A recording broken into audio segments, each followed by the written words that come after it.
Live from the JLE in London, you're listening to History for the Curious, the podcast. 20 minutes with Rabbi Aubrey Hirsch, hosted by myself, Manav Reisner.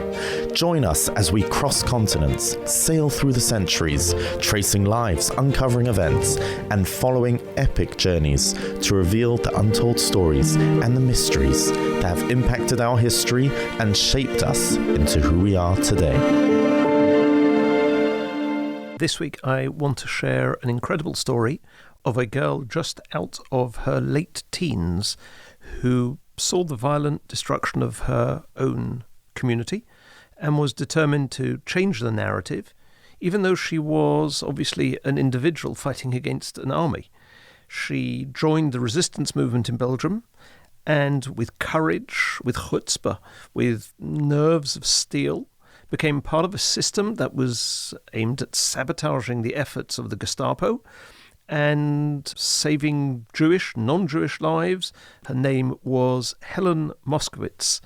And it all started very ordinarily in 1937 when she was a 17-year-old girl living with a family in Brussels. And one day she's in the public library and she met Francois Vermolen, a lieutenant in the Belgian army, who was actually to play a major role in her wartime activities. She was rummaging through a row of books and managed to drop a whole armload with an enormous amount of noise, and she was very embarrassed, and she was very relieved when he came to her rescue and helped her clear up the mess. He spoke fluent English, fluent German, as well as French and Flemish, and they found that they had a common interest in literature. Vermolen mentioned that he'd spent 3 years in a German university because his father, who was a colonel in the Belgian army, sent him there to study medicine. And the two of them saw each other quite often after that. And it went on to become one of what I could only call the most unusual friendships of World War II. However, in the summer of 1939, he disappeared without a trace. And obviously in May 1940, the German army marched into Brussels, which would change Helene's life forever. And then, one day in the autumn of 1940, she had the shock of her life.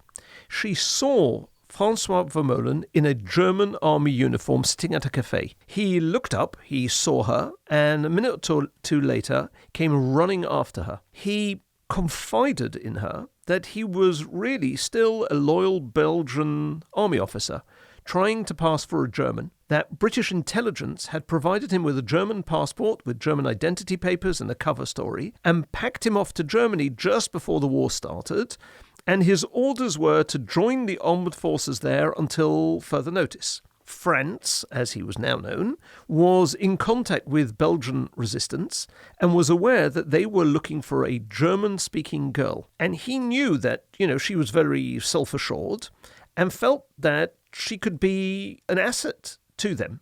Now, it took quite a bit of persuasion, but eventually she agreed to assume a false identity.